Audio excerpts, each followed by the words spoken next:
By the time we see film, we also know that many women of Tawaif origins, whose mothers would have been Tawaifs, moved into the film industry. The most famous one is Jaddan Bai, the mother of Nargis. So we have a large number of women from Eurasian, from mixed ethnic backgrounds and from Tawaif backgrounds who are part of the film industry. Quite a few on screen, but many off screen. But what on screen happens is, like, I'll start with Pakeezah first. So Pakeezah is the story of a Tawaif, but it's also, the term itself means pure. There is also a very reformist angle to Pakeezah. She has to shed her old identity to prove that she is as pure inside and is eligible to be married to a man played by Rajkumar. And what does he do in the movie? He's a forest officer.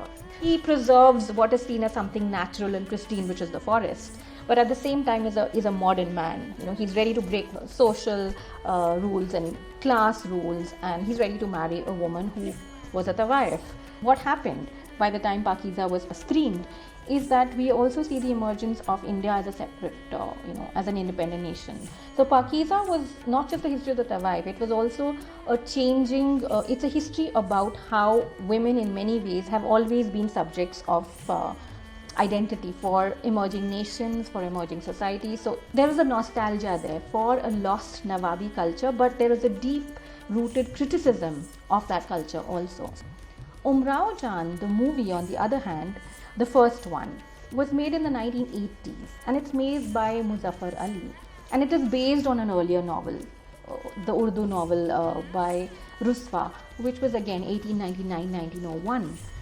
Umrao Jaan, as she was earlier, Amiran, is shown to be the daughter of a caretaker who is a Shia Muslim. So there is a clear, there is a more specific identity that we are looking at, and we're also looking at, again, a movie which is very nostalgic towards what was a very beautiful but also a very troubled past for the Tawaif. So Umrao Jaan, when played by Rekha in this movie, by the time the movie ends, you could see it as a tragedy, but you could also see it as a woman who chooses to be known as a poet. By the time the movie ends, from a girl who's kidnapped and forced to become a Tawaif, a skilled dancer and singer, here is a girl, a woman who continues to be a poet, continues to perform through her choice of the ghazal as a form of poetry.